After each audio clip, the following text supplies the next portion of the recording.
Dapat ay namatay na lang din ako. Hindi ko kayang mabuhay nang walang mag-iina ko. Sila ang dahilan kung bakit ako nabubuhay. Kapitan, huwag ka magsalita ng ganyan. May dahilan ng Diyos kung bakit buhay ka pa hanggang ngayon. At ano ang dahilan na yun, Erning? Ang mabuhay ng nasasaktan kasi wala nang asawa at mga anak ko. Ang mabuhay ng mag-isa. Yun ba ang dahilan niya? Kaya hinayaan niya akong mabuhay? Kapag napaslang ka na namin, ay isusundan namin ng mga tao sa baryong minamahal mo, Kapitan Tumba. Nakapaghihinayang lang dahil hindi mo na masasaksiyan ang pagbagsak ng baryo mo. Sa tingin mo ba ay papayag akong mangyari yon? Magandang araw po sa inyong lahat. Ang kwentong inyong mapapakinggan ay tungkol sa isang lalaking nagngangalang Hector. Binansagan siyang Kapitan Tumba sa kanilang baryo dahil lahat ng kriminal at masasama ang loob ay kayang-kaya niyang patumbahin. Ngunit nasubok ang tatag ni Hector ng misteryosong patayin ang asawa at mga anak niya. Ang pangyayaring yun ang sumira sa katinuan ni Hector. Nagbago ang tingin ng lahat sa kanya. Sa dami ng pagsubok na kanyang pinagdaanan, may pag-asa pa ba na bumalik ang kanyang katinuan? Magagawa pa ba niyang ipaghiganti ang kanyang mag-iina kahit wala sa ayos ang kanyang pag-iisip? Ngunit bago ang lahat, mga idol, huwag po nating kalimutang mag-subscribe at i-hit ang notification bell sa aking YouTube channel na The Voice Addict at Apong Isaak para sa mas marami pang makapigil hiningang kwentong aswang at katatakutan mula sa mundo ng kababalaghan. Umpisahan na po natin ang kwento. Grabe ka talaga, Kapitan Hector. Biruin mo. Napatumba mo yung 3 lalaki na nanggulo kanina sa palengke. Partida pa na wala kang kahit na anong armas nun. Karapat dapat ka talagang tawagin na Kapitan Tumba. Malalaki lang kasi ang katawan nila, pero mahina pagdating sa mano-manong laban. Saka sigurado ko na matapos ang mangyari sa kanila, ay hindi na nila ilalagay ang alak sa ulo nila. Kaya ikaw, Erning, kapag lasing ka na, ay matulog ka na lamang. Kasi kahit isa ka sa mga tanod dito sa baryo natin, ay ganun din ang mangyayari sa'yo kapag nakita ko na nanggugulo ka. Naku, malabo mangyari po yung Kapitan. Takot ko lang po na makatikim po ng suntok at sipa nyo. Pero sa totoo lang po, napakaswerte po talaga ng baryo natin dahil meron kaming kapitan na kagaya nyo. Pero alam nyo, Kapitan, ang tagal na po natin magkakilala. Hindi ko pa po alam kung bakit ang galing-galing nyo po sa pakikipaglaban. Hindi ko pa pala naikwento sa'yo. Ang lolo ko ay dating magaling na manunugis ng mga aswang. Siya ang nagturo sa aking makipaglaban. Nung binata pa ako, ay maraming beses niya akong sinama sa paghahunting ng mga aswang at marami rin kaming napatay. Sabi ko na nga ba at isa kayo mandirigma. Kung sakali palang may aswang dito sa atin, naku po, siguradong aalis kagad sila kasi matatakot po sa inyo. Ikaw, Erning, napakagaling mo talaga mambola. Aba, hindi po bola yon, Kapitan. Nagsasabi lang po ako ng totoo. O sige na, sige na. 6:00 na pala. Kailangan ko nang umuwi. Ikaw na ang bahala dito sa barangay hall, ha? Ilak mo ang pinto pagkatapos mo maglinis. Matapos magpaalam ni Hector sa tanod na si Erning, ay lumabas na siya ng barangay hall para umuwi sa kanyang bahay. Si Hector ay ilang taon ng kapitan ng baryo na yon at kilala siya roon sa bansag na Kapitan Tumba. Ang mga tao ang nagbansag sa kanya noon dahil sa husay niyang makipaglaban sa mga masasamaan loob. Lahat ng magnanakaw, kriminal at mga nanggugulo sa baryo nila ay matapang niyang hinaharap at napapatumba. Kaya naman, lahat ng mga masasamaang loob ay malaki ang takot sa kanya at ang mga mamamayan naman ay lubha siyang hinahangaan. Walang ibang nais si Hector kundi ang kapayapaan ng baryo kung saan siya lumaki at naglilingkod. Naniniwala kasi siya na bilang kapitan ay dapat prioridad niya ang kaligtasan ng mga taong nakatira sa kanyang nasasakupan. Habang naglalakad si Hector pauwi sa kanyang pamilya, ay binabati siya ng lahat ng taong nakakasalubong niya. Lahat ay may respeto at paggalang sa kanya. Yun kasi ang gusto niya, na kahit gumagamit siya ng karahasan sa masasama, ay hindi pa rin siya katatakutan ng mga tao. Bagkus ay ituturing siya ng mga ito nakakampi sa pakikipaglaban para sa kabutihan. Makalipas ang ilang minutong paglalakad, ay nakarating na si Hector sa simple nilang tahanan. Kasama niya roon nakatira ang mahal niyang misis na si Maricel at ang dalawa nilang anak na parehas na lalaki na sina Jojo at Limuel na parehas ng mga binatilyo. Agad siyang nagtungo sa kusina dahil alam niya na kapag ganung oras ay naroon ang kanyang asawa. Hindi nagkamali si Hector dahil sa kusina ay naabutan niya si Maricel na nagluluto. Nakaharap ito sa kalan at tila hindi namamalayan ang pagdating niya. Niyakap niya ang kanyang asawa mula sa likod at bahagya pa itong nagulat. Tamang-tama ang uwi mo, Hector. Malapit nang maluto tong sinigang na baboy. Paniguradong mapaparami na naman ang kain ko nito. Ang swerte ko talaga kasi bukod sa maganda ng misis ko, ay masarap pang magluto. Hay nako, nambola ka na naman. Aba, kailan ba kita binola? Oo nga pala. Nasa na sila Jojo at Limuel? Nasa kwarto na sila. Nag-aaral. Teka, totoo ba yung nabalitaan ko na may nakaaway kang 3 lasing kanina sa palengke? Bago sumagot si Hector, ay pinakawalan na niya si Maricel mula sa yakap niya. Kumuha siya ng baso at naglagay ng tubig doon, saka uminom. Hindi ako nakipag-away, Maricel. Nanggulo kasi sila sa palengke. Kinausap ko sila ng maayos. Pero nung ginawa nila, nagalit pa sila sa akin at pinagtangkaan nila akong saktan. Kaya ipinagtanggol ko lamang ang sarili ko. Ayun, nakatulog sila matapos makatikim ng tig-iisang suntok sa akin. May pag-aalalang humarap si Maricel kay Hector habang hawak ang sandok. Hector, wala naman akong tutol sa pagiging kapitan mo. Pero, baka pwedeng alisin mo na sa pagkatao mo si Kapitan Tumba. Oo, marami ka natutulungan at ipagtatanggol. Pero alam mong buhay mo nakataya dyan. Hector, habang marami natutulungan mo, ay dumadami rin ang mga kaaway mo. Paano kung gumanti sila sa'yo? Maricel, wala kang dapat na ipag-alala. Kahit gumanti sila sa akin o balikan nila ako, ay kayang-kaya ko silang harapin. Basta't wag lang nila kayong gagalawin ng mga anak ko. Nangangako ko sa inyo na hindi ako papayag na may mangyaring masama sa inyo. Matiim na tinignan ni Hector si Maricel. Ipinadama niya rito na kaya niya itong protektahan, maging ang dalawa nilang anak. Naiintindihan niya ang takot ng kanyang asawa. Alam niya na nag-aalala lang ito sa kanya at sa mga posibleng mangyari sa pamilya nila. Ngunit hindi rin niya kayang manahimik na lang at walang gawin sa tuwing may nakikita siyang inaapi at mga taong gumagawa ng bagay na labag sa batas ng tao at ng Diyos.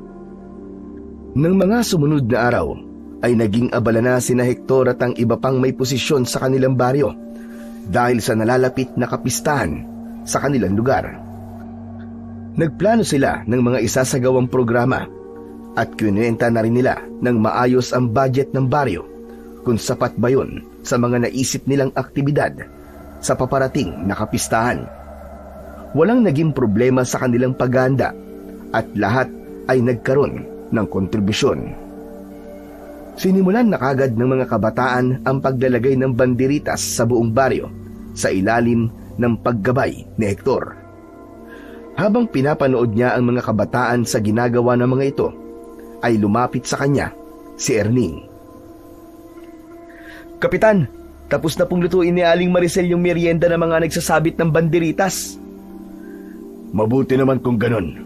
Paniguradong gutom na rin ng mga batang to. Ano palang niluto ni Maricel? Turun po, saka nagtimpla rin po siya ng juice. Pinahinto muna ni Hector ang mga kabataan sa pagsasabit ng banderitas. Sinabi niya sa mga ito na magtungo muna ang mga ito sa bahay nila para magmerienda. Nagpasalamat ang ilan kay Hector bago umalis. Iba po talaga kayo magpalakad dito sa baryo natin, Kapitan Tumba. Lahat po napapasunod nyo. Mula sa mga bata hanggang sa mga matatanda. Hindi rin naman kasi naging madali ang pinagdaanan ko bago ko nakuha ang tiwala na marami, Erning. Alam mo, na maraming nagduda sa akin nung tumakbo ko bilang kapitan ng ating baryo. Kasi ang alam nila ay basagulero ko. Sa bagay, mabuti na lang at nabuking yung pangungurakot ng dating kapitan. Kaya sa inyo napunta ang maraming boto ng mga tao. Kaya sobrang proud na proud po ako eh. Kasi isa ako sa mga naniwala sa inyo noon, Kapitan. Maraming salamat sa iyo, Erning. Ang mabuti pa ay magtungo na rin kayo sa bahay namin para makapagmerienda. Sige o, Kapitan. Ang totoo nga po niyan eh. Gutom na rin po ako eh. Sus, ikaw pa talaga nagutom. Eh wala ka namang ginawa. Aba, Kapitan, ang tao kahit may gawin o wala, sadyang nagugutom. Biro lang naman yun, Erning. Tara na nga, at nagugutom na rin ako. Nauna nang maglakad si Kapitan Hector kay Erning. Hindi nagtagal ay sumunod na sa kanya si Erning at pagdating nila sa bahay niya ay naroon na ang mga kabataang nagmemerienda. Nakisalo na rin si Hector sa mga ito at nakipagkwentuhan na parabang kaedad lamang niya ang mga bata. Pagsapit ng gabi, matapos ang hapunan, ay may isang mahabang kahon na inilabas si Hector sa ilalim ng kama nila ni Maricel. Binuksan niya ang kahon na gawa sa matibay na kahoy at mula roon ay inilabas niya ang isang kakaibang sandata na kung tawagin ng kanyang lolo Doming ay kabilan. Yun ang ipinangalan ng namayapa niyang lolo sa sandatang yun dahil sa kabilaan ang patalim nun. May hawakan yun sa gitna at sa magkabila ang dulo ay may matatalim na patalim. Sa hawakan ay may lumang simbolo na nakaukit. Nagtungo si Hector sa likod ng kanilang bahay, dala ang kabilan. Umupo siya sa harapan ng ngasaan at sinimulan niyang hasain ang kabilan ng may kasamang pag-iingat. Maya-maya pa ay lumapit si Maricel sa kanya na may dalang isang tasa ng tsaa. Sabi ko na nga ba't nandito ka lamang? Bakit may nahasa ang iyong kabilan? Huwag mong sabihin na gagamitin mo yan, Hector. Hindi, mahal ko. At sana ay hindi ko na kailangan pang gamitin ito. Alam mo naman na ito lang ang ginagamit noon ni Lolo Doming sa pakikipaglaban sa mga aswang nung buhay pa siya. Gusto ko lang na palaging matalim at mapanatili ko ang itsura nito, kagaya ng ipinamana sa akin ito ni Lolo. Hindi ba? Ang sabi ng Lolo Doming mo ay diwatang nagbigay sa kanya niyan? Tama ka, mahal ko. Isang diwata na nakatira sa bundok. Ibinigay ito sa kanya kasi matindi na ang pagsalaki ng mga aswang dito sa baryo natin nun. Ang sabi ni Lolo Doming, sa tuwing hawak niya to, ay nagkakaroon siya ng matinding lakas. Narinig ni Hector ang malalim na paghinga ng kanyang asawa. Kaya huminto muna siya sa paghahasa at tumingin dito. Ang lalim naman yata ng paghinga mo. May problema ba, mahal ko? Hindi ko alam, Hector. Pero itong mga nakaraang araw ay palagi akong kinakabahan. Parang may masamang mangyayari. Ano namang masamang mangyayari? Magdasal ka lang palagi at huwag mag-isip ng negatibo. Palagi ako nagdarasal, Hector. Ano kaya kung magbakasyon muna tayo sa Maynila? Doon muna tayo sa bahay ng kapatid ko. Hindi ba? Matagal niya na tayong iniimbita na magpunta sa Maynila. Isama natin ang mga bata. Kahit 1 linggo lang. Maricel, hindi ako pwedeng umalis ngayon. 2 araw na lang ay magpepiesta na. Pero sige, mahal ko. Pagkatapos ng piyesta, ay magbabakasyon muna tayo sa Maynila. Nakangiting tumango si Maricel, bagamat ramdam pa rin ni Hector ang pag-aalala nito. Sandali siyang tumayo upang yakapin ang kanyang asawa para nang sa ganun ay mabawasan kahit papano ang takot na bumabalot dito. Napatingin si Hector sa kabilan na nakapatong sa lamesa kung saan niya yon hinahasa. Hindi niya napigilang maalala ang araw na bigla na lang yung ipinamana ng lolo Doming niya sa kanya. Gabi noon at lumapit ito sa kanya, nadala ang kabilan. Doon ay formal nitong ipinamana yon sa kanya. Tinanong niya kung bakit nito yon ipinapamana sa kanya.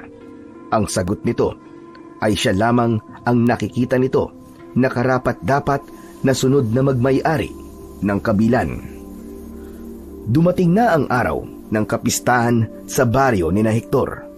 Maaga pa lamang ay abala na ang mga taga-baryo sa paghahanda. May mga banderitas na nakasabit sa mga kalsada.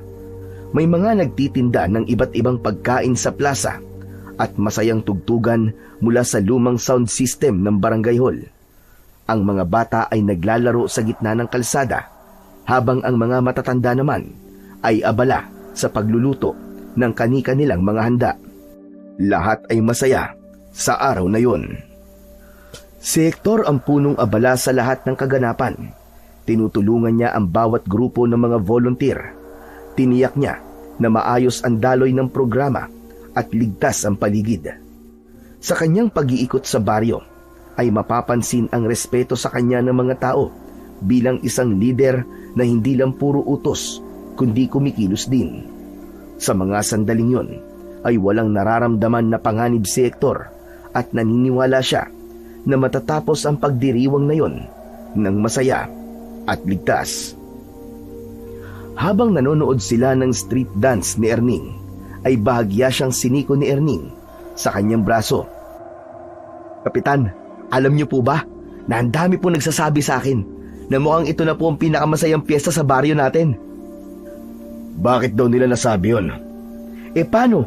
Ang dami pong kaganapan eh. Tuwan-tuwa po ang mga bata nang malaman nila na maraming palaro. Tapos, first time pa na magkakaroon tayo ng singing contest. Hindi ka ba sasali sa singing contest mamayang gabi, Erning? Nako, huwag na po. Pambanyo lang po ang pagkanta ko eh. Baka bigla pang magkaroon ng bagyo kapag kumanta ko. Ayokong ipahiya ang sarili ko sa harap ng mga tao, Kapitan. Sa bagay, tama nang ikaw na lang ang nakakarinig ng pagkanta mo. Pero seryoso, Erning, ipinilit ko talaga na magkaroon tayo ng singing contest dahil naniniwala ko na marami dito sa baryo natin ang may talento sa pagkanta. Kailangan ay magkaroon sila ng pagkakataon para ipakita yun sa marami at magkaroon sila ng lakas ng loob na ipakita sa lahat ang talento nila. Iba ka talaga, Kapitan. Idol talaga kita. Pinalakpakan pa siya ni Erning. Itinuon na ni Hector ang kanyang atensyon sa street dance. Para sa kanya ay hindi na kailangan pang magpasalamat ang mga tao sa kanya dahil naniniwala siya na bilang kapitan ay ginagawa lamang niya ang kanyang tungkulin. Kinagabihan, napansin ni Hector na excited ang mga tao sa baryo nila dahil sa kauna-unahang pagkakataon ay magkakaroon nga sila ng singing contest. Bago magsimula ang patimpalak sa pagkanta na gaganapin sa plaza, ay umuwi muna si Hector upang ayain ang mag-ina niya na manood. Sa bahay ay sinalubong siya ni Maricel nang may pag-aalala sa muka. Oh, bakit hindi ka pabihis? Ang mga bata, handa na ba sila? Magsisimula na ang singing contest. Hindi na muna kami sasama, Hector. Masama ang pakiramdam ni Lemuel. Hindi ko siya pwedeng iwanan dito.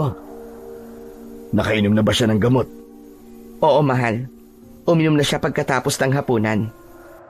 Ano kaya kung wag na rin akong umalis? Samahan na lang kita sa pagbabantay kay Limuel. Ano ka ba, mahal? Hindi na kailangan. Kaya na namin to ni Jojo. Isa pa, ikaw ang kapitan kaya hindi ka pwedeng mawala roon. Sigurado ka bang kaya mo? Nakangiting tumango si Maricel kay Hector. Oo, kaya ko. Kaya sige na, bumalik ka na sa plaza at baka magsimula ng singing contest. Mas kailangan ka doon ng mga tao. Bago umalis si Hector, ay maigpit siyang niyakap ni Maricel. Sa paraan ng pagyakap nito sa kanya, ay parabang yun na ang huling beses na mayayakap siya nito. Medyo kinabahan siya, pero dahil sa kailangan niya ng bumalik sa plaza, ay inalis niya ang bagay na yon sa kanyang utak. Pagbalik ni Hector sa plaza, ay saktong nagsisimula na ang singing contest. Umupo siya sa isang sulok habang nasa tabi niya si Erning. Nagpakitang gilas ang unang contestant na isang dalaga sa pagbirit ng isang mataas na awitin. Masigabong palakpakan naman ang natanggap nito sa mga manonood. Nakatulala lang si Hector dahil ang isip niya ay nasa kanyang mag-iina. Labis ang kabang nararamdaman niya, hindi lang dahil may sakit ang isa sa mga anak niya. May kakaiba siyang pakiramdam na parabang may nangyayaring hindi maganda. Kapitan, grabing galing naman itong Luella na to. Hindi ko alam na ang ganda pala ng boses niya. Tumingin si Erning kay Kapitan Hector nang nakakunot ang noo nang mapansin ito na nakatulala ang kapitan. Kapitan, ano po nangyayari sa inyo? Parang wala po kayo sa sarili ah. Saka parang hindi ka naman nanonood. Pasensya ka na, Erning. Kanina pa kasi ako kinakabahan eh. Kinakabahan? Aba, bakit naman po? Saka, saan po kayo kinakabahan? Sa kung sino po ba ang mananalo sa singing contest? Hindi, Erning. Sa mag-iin ako. Kinakabahan ako para sa kanila. At hindi ko alam kung bakit. Sandali. Bakit po wala pala sila rito? Hindi niyo po ba sila isinama? Mangyaring masama kasi ang pakiramdam ni Limuel. Kaya nandun lang silang tatlo sa bahay. Ewan ko. Pero kinakabahan talaga ako, Erning. Kanina ko pa to nararamdaman. Aba, Kapitan, kung ganun po umuwi na lang po muna kayo sa bahay niyo. Silipin niyo po muna sila. Ako na po ang bahalang magpaliwanag kung sakaling may magtatanong kung nasan po kayo. Mabuti pa nga umuwi na muna ako saglit. Maraming salamat, Erning ha. Kung sakaling may maghanap sa akin habang wala ako, ay sabihin mo na babalik din ako kagad. Matapos magpaalam ni Kapitan Hector kay Erning, ay walang pagdadalawang isip na siyang umalis sa plaza. Sa gilid na siya dumaan upang hindi siya gaanong mapansin ng mga tao. Malalaki ang mga hakbang ni Hector habang tinatahak ang direksyon ng kanilang bahay. Sa bawat paghakbang niya ay siya ring paglakas ng kabang nararamdaman niya. Nang makarating na siya sa bahay nila, ay agad siyang pumasok. Walang tao sa sala, kaya dumiretso siya sa kwarto ng kanyang mga anak. Pagbukas niya, ay naabutan niya si Maricel na nakaupo habang nagbabasa ng aklat. Sina Jojo at Limuel naman ay nakahiga sa kama at kapwa tulog na.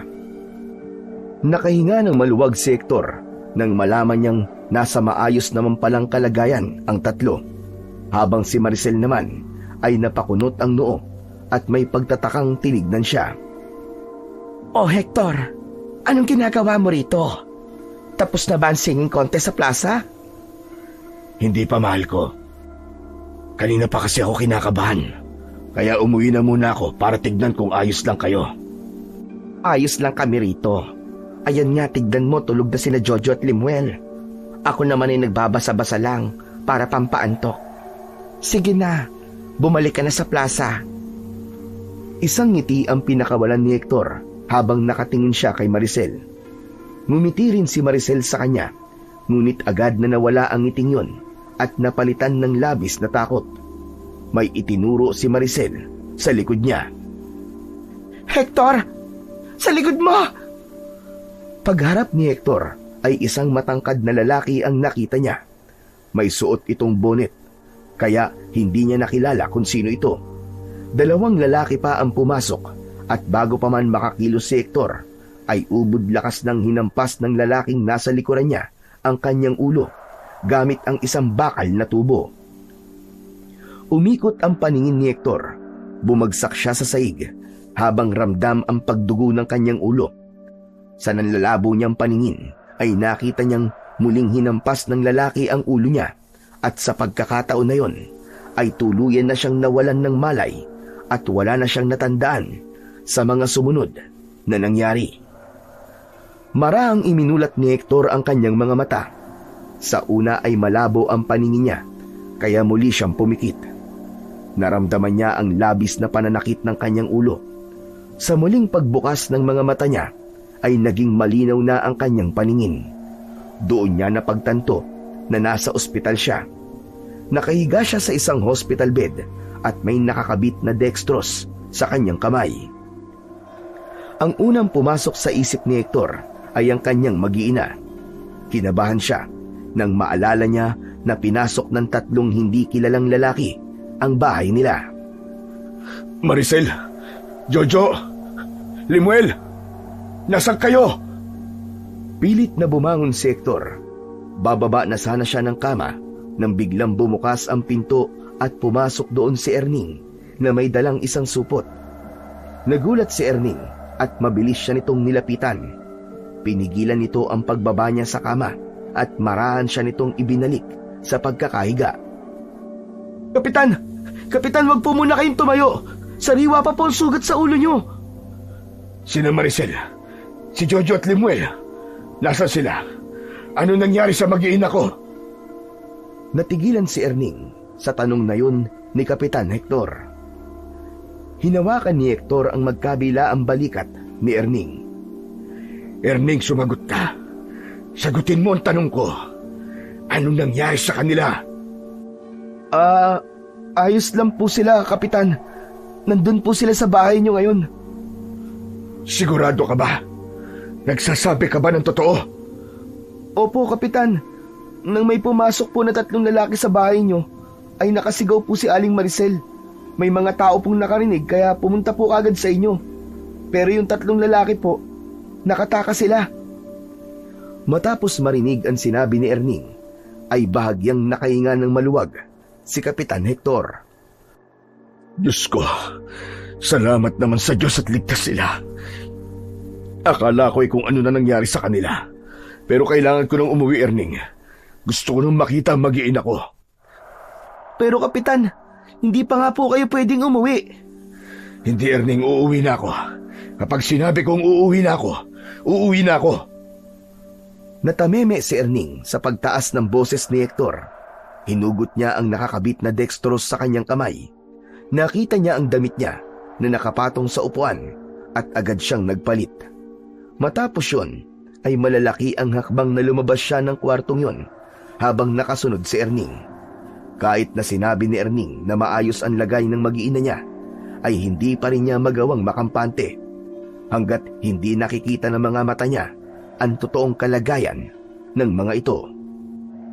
Mula sa ospital ay sumakay si Hector ng tricycle. Nasa loob siya habang nasa likod naman ng driver si Erning.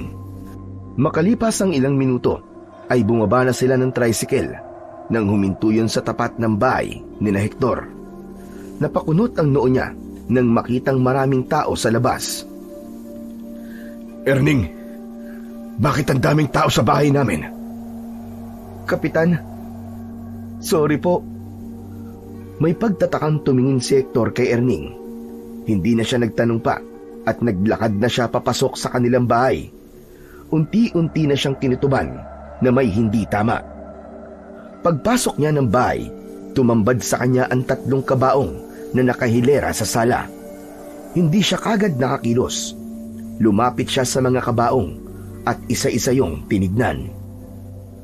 Pakiramdam niya ay pinagbagsakan siya ng langit at lupa nang malaman na ang mag-iina niya ang nakahiga sa mga kabaong. Napaluhod si Hector sa sahig at doon na sumabog ang luha niya. Pumalahaw siya ng iyak at wala na siyang pakialam kahit pa maraming nakakakita sa kanya. Agad namang lumapit si Erning kay Kapitan Hector upang alalayan ito. Kapitan, sorry po. Ayoko po muna sana sabihin sa inyo kasi nagpapagaling pa po kayo sa ospital eh. Hindi totoo to. Bakit? Panginoon ko! Bakit? Hindi maipaliwanag ni Hector ang ngapdi sa dibdib niya. Isa yung uri ng kirot na hindi kayang gamutin ng kahit na anong gamot. Puno ng tanong ang isip niya habang humahagulgol sa gitna ng sala. Magdamag na hindi umalis si Hector sa tabi ng mga kabaong ng kanyang mag-iina. Tahimik lang siya, walang imik, at tulala habang nakatitig sa mga muka ng mga mahal niyang hindi na muling magigising. Nang sumunod na araw ay may dumating na mga pulis upang makipag-usap sa kanya. Ipinaalam ng mga ito na wala pa ring sospek sa pagpatay sa mag-iina niya. Hindi nagpakita ng reaksyon si Hector. Nanatili lang siyang tahimik dahil ang nasa utak niya ay panaginip lamang ang lahat ng yun. Hanggang sa dumating na ang araw ng libing. Halos lahat ng tao sa baryo ay nakipaglibing at nagpakita ng pakikiramay. Nang ibinababa na sa hukay ang kabaong ng mag-iina, ay napahagulgul si Hector. Hawak ni Erning ang braso ni Kapitan dahil nagwawala na rin ito. Matapos ang libing, ay sinamahan si Hector ni Erning sa bahay niya. Tahimik siyang naupo sa may sala habang nakatayo si Erning sa may pinto. Iginala niya ang tingin sa paligid at umasa siyang makikita niya roon ang kanyang mag-iina. Ngunit bigo siya. Ang tanging nakita niya ay ang mga litrato ni Maricel, Jojo at Lemuel na nakasabit sa dingding. Muli siyang napaluha nang tuluyan ng sumiksik sa pagkatao niya na wala na talaga ang mga ito. Dapat namatay na lang din ako. Hindi ko kayang mabuhay nang walang mga mag-iina ko. Sila ang dahilan kung bakit ako nabubuhay. Kapitan, huwag ka magsalita ng ganyan. Naniniwala akong may dahilan ng Diyos kung bakit buhay ka pa hanggang ngayon. At ano ang dahilan na yun, Erning? Ang mabuhay ng nasasaktan kasi wala nang asawa at mga anak ko. Ang mabuhay ng mag-isa. Yung ba ang dahilan niya? Kaya hinayaan niya ako mabuhay? Hindi, Kapitan. Hindi ko rin po alam. Pero naniniwala po ako na may dahilan po ang lahat ng ito. Tumiim ang bagang ni Hector habang matalim na nakatingin sa kawalan. Mariin niyang ikinuyom ang kanyang mga kamay. Ang lungkot sa puso niya ay napalitan ng nagbabagang puot. Tapos hanggang ngayon ay malaya pa rin ang mga pumatay sa kanila. Anong klaseng hustisya meron ng Diyos natin, Erning? Sagutin mo ko!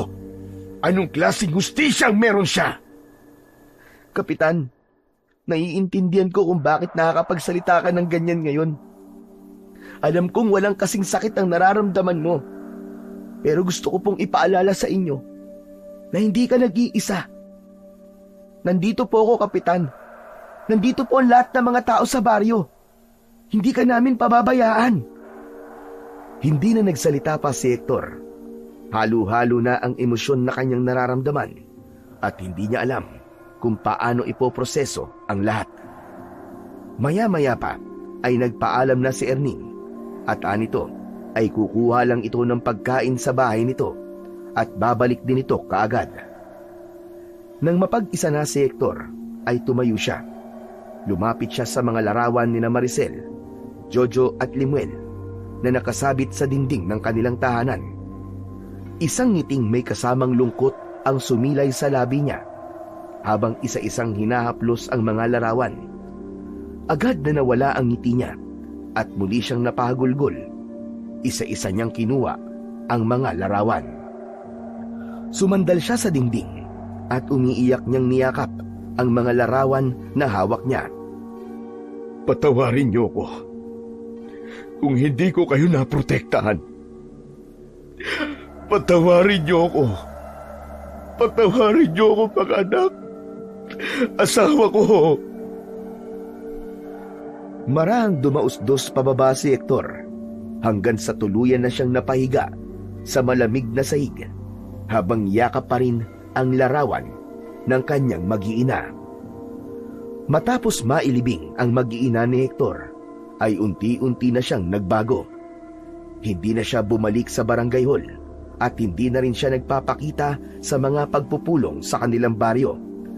Madalas siyang nasa harapan ng kanyang bahay habang nakatitig sa kawalan. Ang imahe ng pagiging matapang at walang kinatatakutang kapitan ay mabilis na naglaho sa pagkatao ni Kapitan Hector. Kung minsan ay makikita si Hector na mag-isang tumatawa tapos bigla na lamang iiyak. Marami ang nag-isip at nagsasabi na dahil sa napakasakit na nangyari sa kanya ay unti-unti na siyang nawalan ng sariling katinuan. Habang lumilipas ang mga araw, mas lalong lumala ang kalagayan ni Hector. Hindi na siya nag-aayos ng sarili. Hindi na rin naliligo o nagbibihis ng maayos. Kinakausap niya ang hangin at ang sarili. Kung minsan naman ay para siyang bata kung magsalita at kumilos. Dahil doon ay nag-iba ang tingin ng mga tao sa kanya. Ang dating si Kapitan Tumba na kinatatakutan ng mga kriminal ay kinakaawaan na ngayon ng lahat. Meron ding mga natatakot sa kanya dahil iniisip na baka bigla na lamang siyang manakit. May ilan na umiiwas na sa kanya habang ang iba namay palihim na nag-uusap tungkol sa naging kalagayan niya. Ngunit sa kabila ng pagkawala sa sarili ni Kapitan Hector ay hindi siya iniwan ni Erning. Ito ang araw-araw na nag-aasikaso sa kanya. Isang umaga, habang nakaupo si Hector sa mahabang upuan sa labas ng kanyang bahay, ay dumating si Erning na may dalang isang supot ng pandesal. Umupo ito sa tabi niya at nang tignan niya ito, ay ngumiti ito. "Kapitan, mag-almusal na po muna tayo. Mainit-init pa po itong pandesal, oh. Masarap po itong isawsaw sa mainit na kape." Hindi nagsalita si Hector, na natili lang siyang nakatingin kay Erning. Sa isip niya ay hindi niya na masyadong matandaan kung sino ito. Ikaw? Sino ikaw? Ano gawa mo rito? "Kapitan, ako po ito si Erning. Ang paborito niyo pong tanod. Seryoso ka bang nakalimutan mo na ako? Aba, Kapitan, magtatampo po ako sa inyo niyan." Habang nakatingin si Hector kay Erning, ay bumalik sa alaala niya ang tatlong lalaki na pumatay sa kanyang mag-iina. Tumalim ang tingin niya at walang pagdadalawang isip na sinakal niya si Erning gamit ang dalawa niyang mga kamay. "Kapitan! Kapitan, ano ginagawa mo? Hindi ako makahinga, Kapitan!" Umamin ka! Ikaw bang pumatay sa asawa at mga anak ko? Umamin ka! "Kapitan, hindi ako! Kapitan! Bitiwan niyo po ako, Kapitan! Nasasaktan ako! Ako po si Erning!" Unti-unting lumambot ang reaksyon sa mukha ni Hector. Kahit papano ay naalala niya na si Erning. Marahan niyang inalis ang mga kamay niya sa leeg nito at kasunod nun ay ang pagtulo ng kanyang mga luha. Erning, pasensya ka na. Tulungan mo akong hanapin ang pumatay sa mag-iina ko. Tulungan mo ko, Erning. Parang awa mo na. "Kapitan, kumikilos pa rin po ang mga pulis sa paghahanap sa kanila. Huwag kang mag-alala kasi sigurado ako na hindi magtatagal ay mauhuli rin ng mga walang yang yun." Erning, samahan mo ko. Samahan mo ko. Hahanapin natin sila. Tumayo si Hector at hinawakan niya ang isang kamay ni Erning. Hinila niya ito palayo sa bahay nila. Malalaki ang mga hakbang nila at halos makaladkad na niya si Erning. Sa gitna ng kanilang paglalakad ay biglang natigilan si Kapitan Hector. Tila ba naulinagan niya ang malambing na pagtawag sa kanya ni Maricel at ang masayang pagtawa ni na Jojo at Limuel. "Kapitan, umuwi na po tayo sa bahay niyo. Baka pagod na po kayo eh. Sandali lamang. Hindi mo ba naririnig yun? Ang alin po? Ang naririnig ko lang po yung kumakalangkon tiyan eh. Kapitan, mag-almusal na po tayo. Tumahimik ka! Naririnig ko si Maricel. Pati na rin sina Jojo at Limuel. Nasa paligid lang sila eh. Kapitan, imposible po yung sinasabi nyo eh. Patay na po sila. Hindi pa sila patay. Buhay pa sila. Bawin mo sinabi mo. Kung ayaw mo akong tulungan, hanapin sila. Ay ako na lamang ang maghahanap. Malakas na itinulak ni Hector si Erning na naging dahilan para mapaupo ito sa lupa. Nabitiwan ni Erning ang hawak nitong supot at kumalat ang laman ng pandesal. Habang abala si Erning sa pagpulot ng pandesal, ay mabilis na tumakbo si Hector palayo. Narinig niya ang pagtawag sa kanya ni Erning pero hindi niya ito pinansin. Patuloy lang siya sa pagtakbo habang umaasa na makikita niya ang kanyang mag-iina. Habang tumatakbo si Hector, ay hindi nawawala sa pandinig niya ang boses ng kanyang asawa at 2 anak. Paminsan-minsan ay humihinto siya at lumilinga sa paligid. Maricel! Jojo! Limuel, nasaan kayo? Magpakita kayo sa akin! Mga anak! May mga taong nakakakita sa kanya at iba't iba ang reaksyon ng mga yun. May mga natakot at meron din na pinagtawanan siya dahil bigla na lang siyang iiyak o kaya naman ay tatawa. Nagpatuloy sa pagtakbo si Kapitan Hector hanggang sa mapagtas na ang tsinelas niyang disipit. Hinubad niya ang kanyang tsinelas at muli siyang tumakbo. Walang direksyon ang mga paa niya hanggang sa hindi niya na namalayan na nakarating na pala siya sa gubat. Huminto si Kapitan Hector sa gitna ng mga nagtataasang mga puno. Maricel! Mahal ko! Nasa na kayo? Huwag na kayo magtago sa akin. Miss na miss ko na kayo ni na Jojo at Limuel. Narinig ni Hector ang boses ni Maricel na tinawag ang pangalan niya. Tumakbo siya sa direksyon ng pinanggagalingan ng boses habang malakas siyang tumatawa. Umasa siya na sa dulo ng pagtakbo niya na yon ay makikita na rin niya sa wakas ang kanyang mag-iina. Makalipas ang ilang oras ay tuluyan ng kumagat ang dilim. Mabagal na naglalakad si Kapitan Hector dahil sa labis na pagod. Alam niya na naliligaw na siya ngunit wala siyang pakialam dahil ang tanging nasa isip niya ay ang makita ang kanyang mag-iina kahit imposible nang mangyari pa yon. Habang naglalakad ay paulit-ulit niyang ibinubulong ang pangalan ng kanyang asawa at mga anak. Hanggang sa hindi na kinaya ni Hector ang labis na pagod at umupo na siya sa tabi ng isang malaking puno. Sumandal siya sa katawan ng puno at tumingin siya sa kawalan. Napahawak siya sa kanyang tiyan dahil nagugutom na siya. Mula umaga hanggang gabi ay wala siyang ginawa kundi ang maglakad at tumakbo para hanapin sina Maricel. Isang malakas na halakhak ang kumawala sa lalamunan niya hanggang sa naiyak siya nang mapagtantong patay na ang buong pamilya niya. Bakit niyo ako iniwanang mag-isa?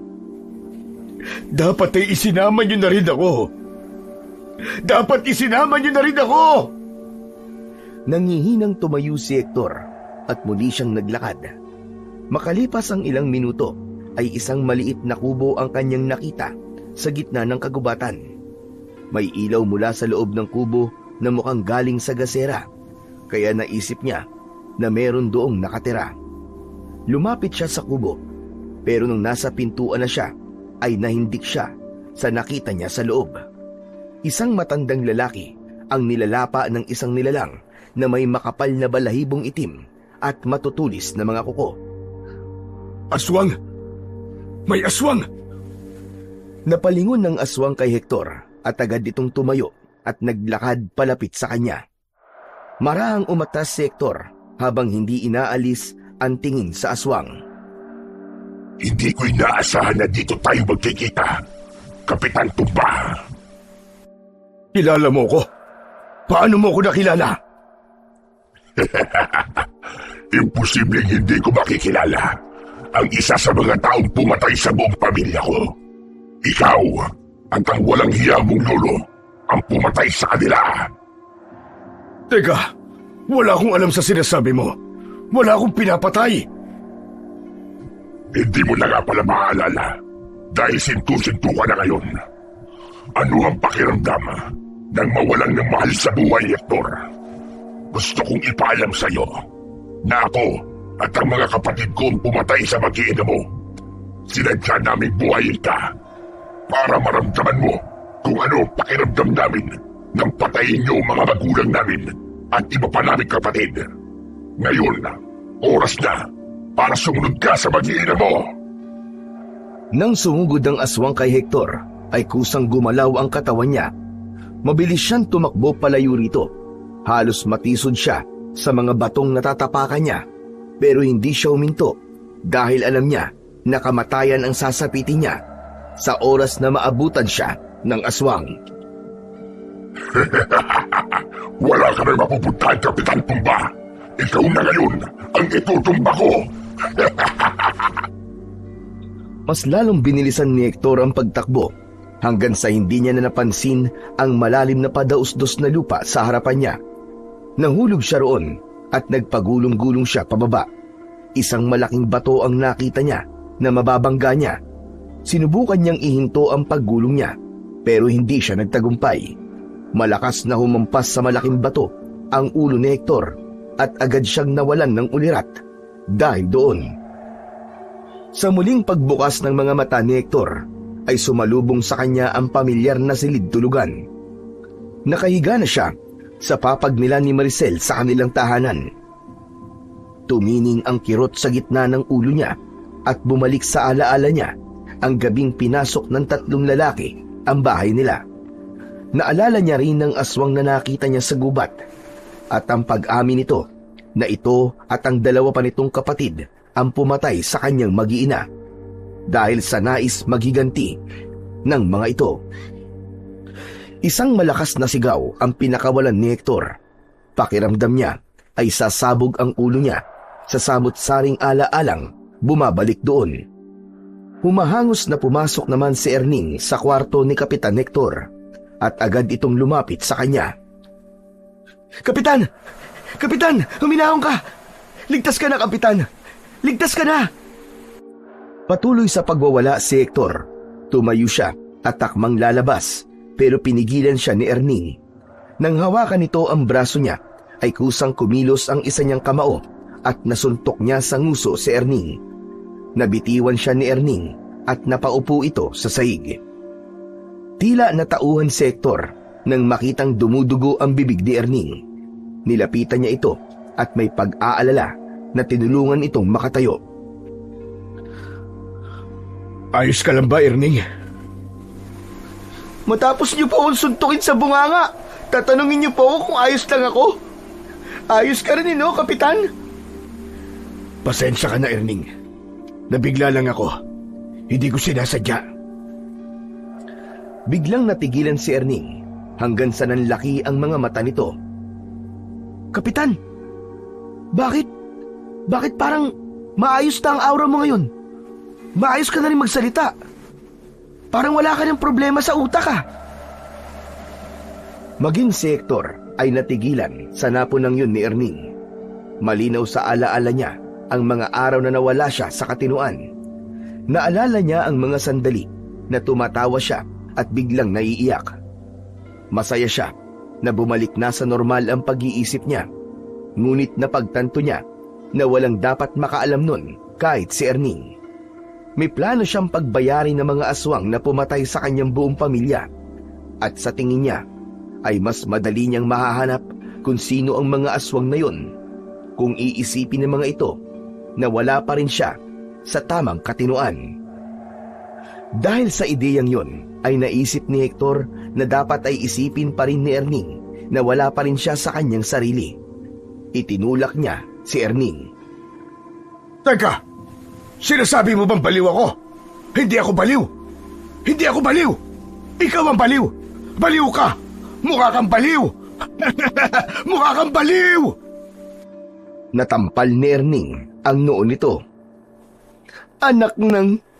Na-fake news ako Baliw pa rin pala si Kapitan Tumba. Lihim na natuwa si Hector nang makita niya na naniniwala si Erning sa kanyang pagpapanggap. Tumayo na si Erning at lumabas muna ito ng kwarto. Pagbalik nito ay may dala na itong bimpo na idadampi nito sa nasugat nitong nguso dahil sa suntok ni Hector. Nakonsensya si Hector na nasaktan niya si Erning, ngunit pinilit niyang huwag magpakita ng kahit na anong emosyon upang hindi ito magdudang bumalik na sa normal ang kanyang isipan. May hinala siya na kaya nangyari yun ay dahil sa pagkakahampas ng ulo niya sa malaking bato. Inalalayan si Hector ni Erning na umupo sa tabi ng papag. Kapitan, sa susunod po wag na po kayong tatakbo kung saan-saan Mabuti na lang at nakita ka ng mga tanod natin sa gubat. Nahulog ka yata doon sa matarik na lupa at tumampas ang ulo mo sa bato. Kaya nawalan ka ng malay. Hinahanap ko lang naman si Maricel. Narinig ko, tinatawag nila ako. Buhay sila, Erning. Buhay sila. Tinatawag nila ako. Ay, hindi na kita kukontrahin pa sa paniniwala mo na yan, Kapitan. Kasi baka magalit ka ulit sa akin at sipa naman ang ibigay mo sa akin. Pero Kapitan, nang dahil sa ginawa mo kanina, na bigla kang tumakbo at hindi namin alam kung saan ka nagpunta, ay napagkasunduan namin ng karamihan sa mga tao rito sa baryo na ipadala ka na sa syudad. May maayos na mental hospital dun kung saan ka magagamot. Dito naman kasi, hindi namin alam ang gagawin kapag bigla ka naging bayulente. Mariing umiling si Hector. Hindi siya pwedeng umalis sa baryo nila dahil alam niya na naroon pa rin ang mga aswang na pumatay sa kanyang mag-iina. Ayoko. Hindi ako aalis dito sa bahay.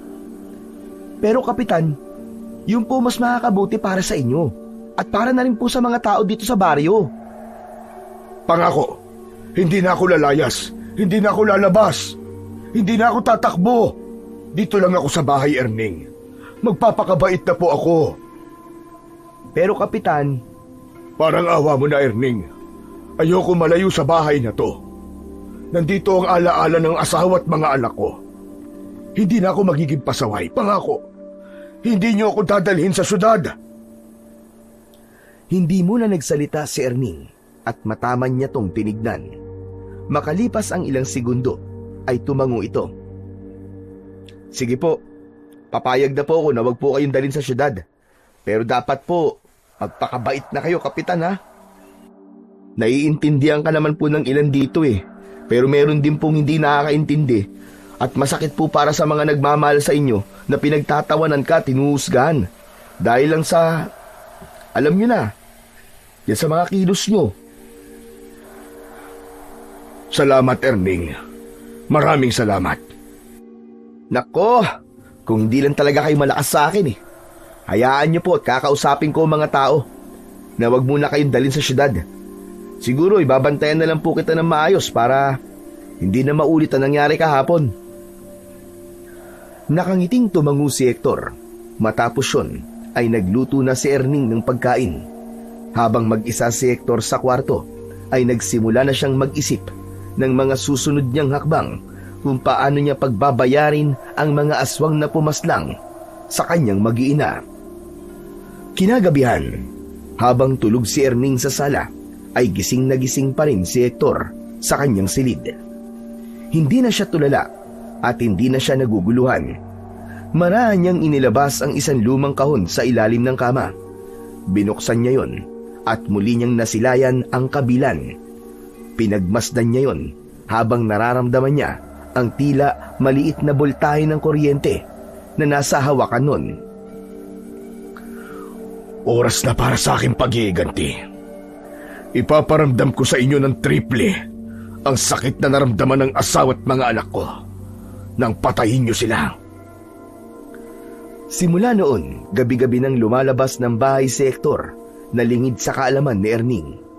May suot siyang cowboy hat at may pulang balabal na nakatakip sa kanyang bibig upang maitago niya ang kanyang pagkatao.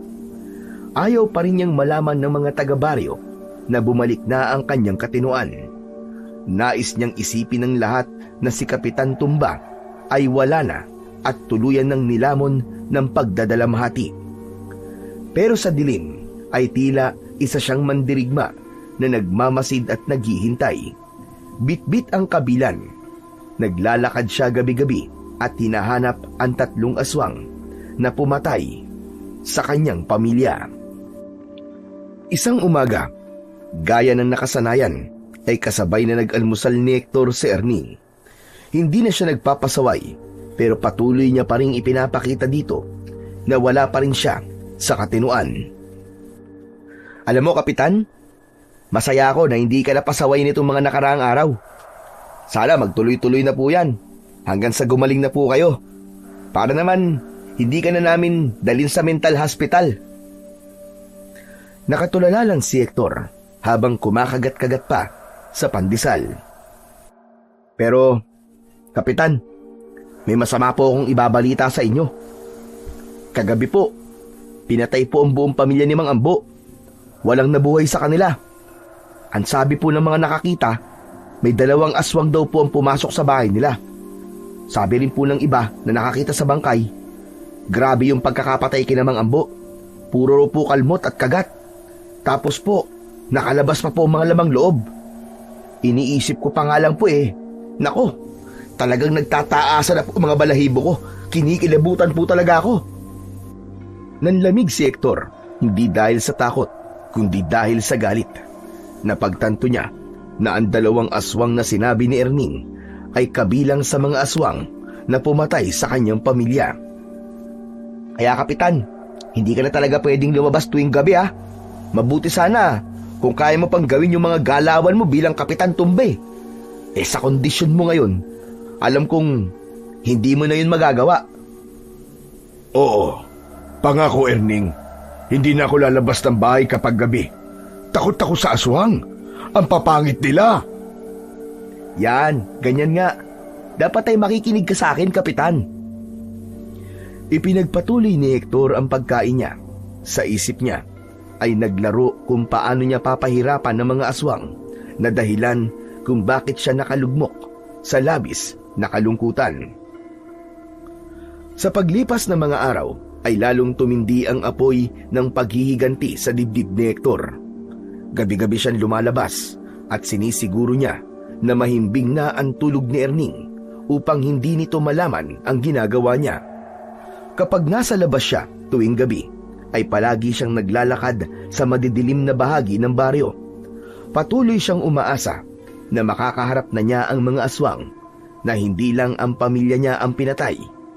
Hindi na siya makakapayag na masundan pa yon, lalo na't narinig niya kay Erning na balot na ng takot ang mga tao. Hanggang isang gabi, sa paglalakad ni Hector, ay may kakaiba siyang naramdaman sa kanyang likuran. May kakaibang kilabot na bumalot sa buo niyang pagkatao. Isang pamilyar na pakiramdam kapag may aswang sa paligid. Suminghot si Hector at may naamoy siyang mabaho. Amoy ng nabubulok na karne. Mabilis siyang lumingon at dun niya nakita ang 2 nilalang na may pulang-pulang mga mata at mahahaba ang mga kuko at mga ngipin. Mabuti naman na tagpakita na kayo sa akin. Pero bakit 2 lang kayo? Nasaan ang isa niyo pang kasama? Hindi nagsalita ang mga aswang na natiling nakatingin ng 2 kay Kapitan Hector habang nagngangalit ang mga ngipin ng mga ito. Pinaikot ni Kapitan Hector ang kabilan sa kanyang kamay. Isang aswang ang patakbong sumugod sa kanya. Nang malapit na ito ay bigla itong tumalon ng mataas. Inihanda naman ni Hector ang sarili. Sinalubong niya ang aswang na yon at itinapat niya rito ang matulis na bahagi ng kabilan at saktong bumaon yun sa dibdib ng aswang. Pagbagsak ng aswang sa lupa ay agad itong tumayo at lumayo kay Hector. Sumugod ang isa pang aswang mula sa likuran ni Hector, ngunit naramdaman niya ang presensya nito. Isang malalim na hiwa mula sa isa sa 2 patalim ng kabilan ang ibinigay niya rito. Bumaon yun sa balikat ng aswang. Sumirit mula roon ang maitim nitong dugo. Ngunit hindi nagpatinag ang aswang at muli nitong inatake si Hector. Umiwas si Hector. Nang lumagpas ang aswang sa kanya, ay buong puwersa niyang sinaksak ito sa likod. Walang tigil na pinagsasasaksak ni Hector ang aswang sa likod, hanggang sa ito ay magkalasog-lasog. Habang ginagawa niya yun, ay walang ibang nasa isip niya, kundi sina Maricel, Jojo at Limuel. Hindi nagtagal, ay walang buhay na bumagsak ang isang aswang. Matalim ang mga matang tinignan ni Hector ang natitirang aswang. Naramdaman niya ang takot nito nang bahagya itong umatras. Ngayon, ikaw naman ang isusunod ko, Diablong Buangka. Mabilis na tumakbo si Hector palapit sa aswang. Malakas niya itong sinipa sa dibdib. Pati hayang natumba ang aswang at agad itong pinaibabawan ni Hector.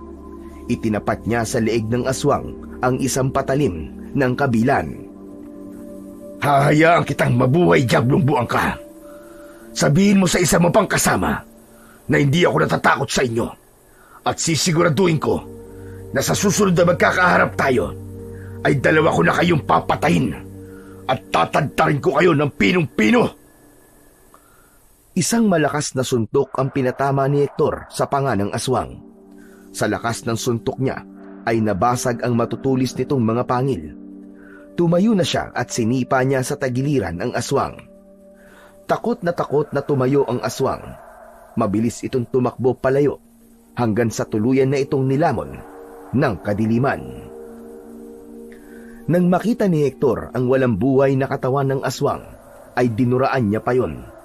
Isang ideya ang pumasok sa kanyang isipan. Ideya na magbibigay ng lakas ng loob sa mga tao at upang kahit paano ay mabawasan ang takot ng mga ito. Tahimik na bumalik si Hector sa kanyang bahay. Tulog na tulog pa rin si Erning, kaya hindi nito napansin ang pagpasok niya. Dumiretso siya sa banyo upang maligo at alisin ang dugo ng aswang na kumapit sa kanyang katawan. Ang dugo ang damit naman niya ay ibinaon niya sa likod ng kanyang bahay. Matapos yon ay ang kabilang naman ang nilinisan niya. Nagtungo siya sa kanyang silid at naupo siya sa gilid ng kama habang nakatingin sa kabilan. Totoo nga ang sinabi ni Lolo na darating ang panahon na kakailanganin kitang gamitin. Nakakalungkot nga lang na sa paghihiganti kita ginagamit at hindi para ipagtanggol ang aking pamilya. Matapos yon ay ibinalik na ni Hector ang kabilan sa kahon. Humiga na siya pero hindi agad siya nakatulog. Kahit paano ay nabawasan ang bigat sa dibdib niya sapagkat nagawa na niyang mapatay ang isa sa 3 aswang na pumatay sa kanyang mag-iina. Kinabukasan ng umaga, nagising si Hector sa malalakas na katok ni Erning sa pinto ng kanyang kwarto. Inaantok na bumangon siya at sa pagbukas niya ng pinto ay bumungad sa kanya si Erning na nanlalaki ang mga mata. Istorbo ka naman, Erning. Natutulog pa ako. Alam ko po, Kapitan, pero kailangan mong makita to. Ano ba yon? Nandito na ba sina Maricel? Kasama ba niya sina Jojo at Limuel? Hindi, Kapitan, hindi sila. Kapitan, basta, sumama ka sa akin. Naunang lumabas si Erning habang nakasunod sa kanya si Hector. Isang lihim ng ngiti na ang sumilay sa labi ni Hector dahil may hinala na siya sa kung ano ang ipapakita nito sa kanya. Mula sa hindi kalayuan ay natanaw ni Hector ang mga nagtitipong mga tao sa isang puno na nasa tabi ng daan. Paglapit nila ron ay nakita niya ang isang aswang na patiwarik na nakasabit sa puno gamit ang matibay na lubid. Wala itong buhay at pinagpipiesta nito ng malalaking mga langaw. Lihim na pinagmasdan ni Hector ang reaksyon ng mga tao. Karamihan sa mga yon ay masaya dahil sa patay na aswang na nakasabit sa puno. Tignan mo, Kapitan! Tignan mo! May pumatay sa isa sa mga aswang! Aswang pala yan? Akala ko baboy eh. Si Kapitan naman eh. Aswang po yan. Ayoko na dito. Nagugutom na ako. Umuwi na tayo, Erning. Napakamot na lang si Erning sa likod ng ulo nito. Magkasama na silang bumalik sa bahay ni Kapitan Hector at naghanda na si Erning ng kanilang almusal. Habang kumakain ay napansin ni Hector na panayang sulyap sa kanya ni Erning na para bang may gusto itong sabihin o itanong. Kapitan, meron po akong itatanong sa inyo. Kapitan, ikaw po bang pumatay dun sa aswang? Nagpapatawa ka ba, Erning? Paano ko papatayin yun? Magdamag akong tulog. Saka, di ba sabi mo sa akin, bawal ako lumabas tuwing gabi. Alam ko na kapag hindi kita sinunod, dadalin mo ko sa mental hospital. Sa bagay, sa kalagayan mo ngayon imposibleng ikaw talaga ang pumatay doon. Pero alam niyo ba, Kapitan, ang sabi ng mga tao, meron na raw bagong Kapitan Tumba ang baryo natin. Sino naman si Kapitan Tumba? Kapitan, nakalimutan niyo na po ba? Ikaw po si Kapitan Tumba. Pero nung nasa katinuan ka pa, ang sabi ng mga tao, may bago na raw na tagapagtanggol ang baryo natin. Para sa akin, hindi maganda na tawagin din nilang Kapitan Tumba yung pumatay dun sa aswang. Para sa akin, ikaw lang po ang nag-iisang Kapitan Tumba. Lihim na natuwa si Hector sa sinabing yun ni Erning. Napagtanto niya ng sandaling yun na napakapalad niya dahil merong isang Erning sa buhay niya. Hindi man niya ito kadugo, ay parang pamilya na rin ang turing nito sa kanya. Hindi siya nito iniwanan sa pinakamadilim na bahagi ng buhay niya. Ito ang palaging nasa tabi niya noong lugmok siya sa kalungkutan. Kaya naisip niya na pagdating ng tamang panahon ay gagantihan niya ang kabutihan at pagmamalasakit na ibinibigay sa kanya ni Erning. Isang umaga, isinama ni Erning si Hector sa palengke para bumili ng ulam nila para sa tanghalian. Ayon kay Erning ay maganda na kahit paano ay lumalabas din si Kapitan Hector, ngunit lalabas lamang siya kapag kasama ito. Pagdating sa palengke ay una nilang pinuntahan ang tindahan ng mga gulay. Habang namimili ng pechay si Erning ay narinig nila ang pinag-uusapan ng isang matandang lalaki at ng tindera. Ayon sa matandang lalaki, nakita nito ang taong pumatay sa aswang. Isang lalaki na nakasuot ng sombrero at may takip ang bibig ang pumatay doon sa aswang. Ang totoo nga niyan dalawa ang aswang nakalaban niya nung gabing yun. Pero hindi ko alam. Hinayaan niyang makaalis yung isang aswang. Pero ganun pa man, nakakatuwa talaga na may bago na tayong tagapagtanggol dito sa ating baryo. Meron nang pumalit kay Hector bilang Kapitan Tumba. Nagpantig ang tenga ni Erning sa narinig. Huminto ito sa pagbili ng pechay at nilapitan ang matandang lalaki. Lolo, magdaan-daan po kayo sa pagsasalita. Hindi niyo ba nakikita? Nandito po si Kapitan Hector Mahiya naman po kayo sa mga pinagsasabi niyo na may pumalit na sa kanya bilang Kapitan Tumba. Abay, mawalang galang na po sa inyo, Kapitan Hector. Pero nagsasabi lang naman ako ng totoo. Tunay nga na meron na tayong bagong Kapitan Tumba. Si Kapitan Tumba ay si Kapitan Hector, Lolo. Walang pwedeng pumalit sa kanya. Kung gusto niyong bigyan ng bansag yung pumatay sa aswang, ibang pangalan ang itawag niyo sa kanya. Ano ba pinuputok-putok ng butsi mo, ha? Sa kalagayan ngayon ni Kapitan Hector, ay hindi na siya pwedeng maging Kapitan Tumba. Kaya dapat ay ibigay na lang natin ang pangalan na yon dun sa lalaking pumatay sa aswang. Kung ikaw kaya ang itumba ko, ano? Huwag niyo akong inisin, ha? Pumapatol ako sa matanda. Nang sandaling yon ay hindi na nakatiis si Hector na pumagitna sa dalawa. Bago pa magkapisikalan ang mga ito, hinawakan niya sa balikat si Erning. Erning, umalis na tayo rito. Ayokong may nag-aaway Para ako naguguluhan. Pasensya ka na, Kapitan, ha? Ito kasing matandang to Sinusundo ang pika ko. Lumipat na lang sina Hector at Erning sa ibang tindahan ng gulay. Lihim na nasaktan si Hector sa sinabi ng matandang lalaki. Pakiramdam niya kasi, porkit nawala na siya sa sarili, ay nabura na rin sa isipan nito ang mga nagawa niya noon. Ngunit kahit paano, ay pinilit niya itong intindihin. Dahil sa banta ng aswang sa kanilang baryo, ay naghahanap ang mga tao ng magtatanggol sa mga ito. Yun nga lang, walang kaalam-alam ang lahat na ang taong pumaslang sa aswang at siya ay iisa lang. Hanggang sa makauwi si Hector sa bahay, ay dala pa rin ni Erning ang inis sa nangyari sa palengke. Panay ang litanya nito tungkol sa mga taong tila kinilimutan na ang nagawang magaganda ni Kapitan Hector noon. Wala naman akong galit dun sa taong pumatay sa aswang eh. Ang sa akin lang, huwag nilang sabihin na yun na ang bagong Kapitan Tumba. Ako naiinsulto para sa inyo, Kapitan eh. Tahimik lang si Hector na nakinig sa mga himutok ni Erning.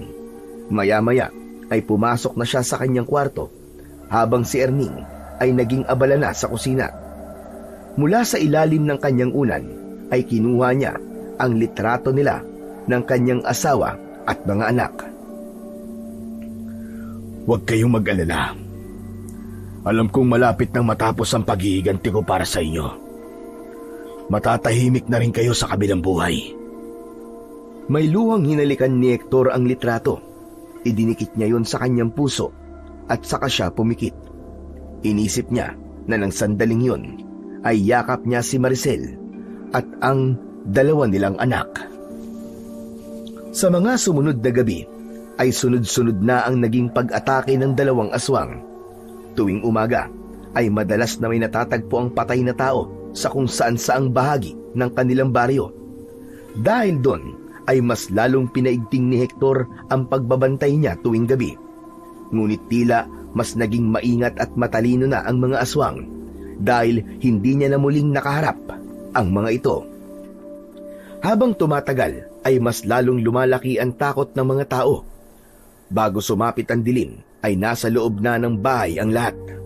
Sarado na ang mga bintana at binto at wala nang nakikitang tao na naglalakad sa labas.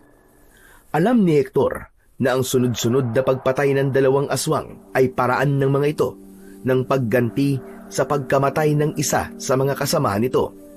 At dahil doon, ramdam din niya na mas magiging matindi pa ang laban niya kaya hindi niya kailangan maging kampante. Isang gabi, kasama ni Hector si Erning sa sala habang nanonood ng telebisyon. 10:00 na ng gabi at kapag ganung oras na ay lumalabas na si Hector para hanapin ang mga aswang. Pero hindi pa niya yun pwedeng magawa dahil gising pa si Erning. Grabe na talaga nangyayari sa baryo natin, Kapitan. Biruin mo, halos araw-araw may napapatay na yung mga aswang na yun. Nasaan na kaya yung sinasabi nila na pumalit sa'yo bilang Kapitan Tumba? Parang sa umpisa lang pala siya magaling eh. Nais magbigay ng komento ni Hector pero mas pinili niya na manahimik. Baka kasi kapag nagsalita siya at paliwanagan niya si Erning ay mapansin nito na normal na ang kanyang pag-iisip. Pero alam mo, Kapitan, kung maayos lang sana ang kalagayan mo ngayon, kung matino ka lang, naku po, sigurado ako, ikaw pa ang unang haharap sa mga aswang.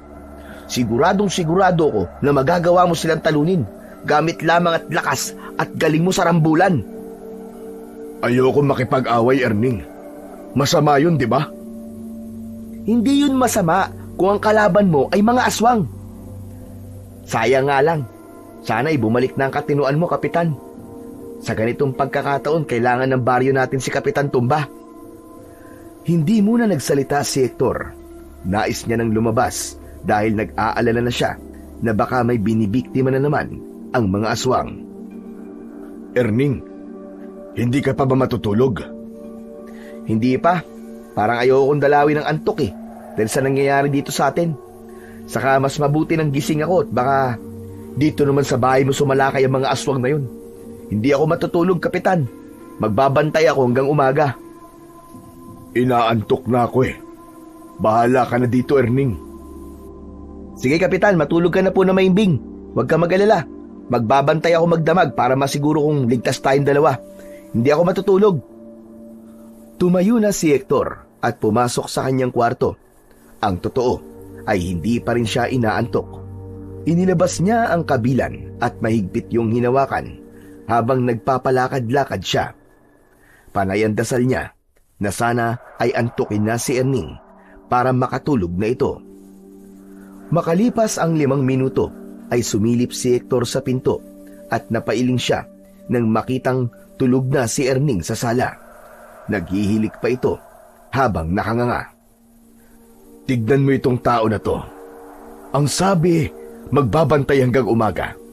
Pero wala pang kalahating oras, tumba na.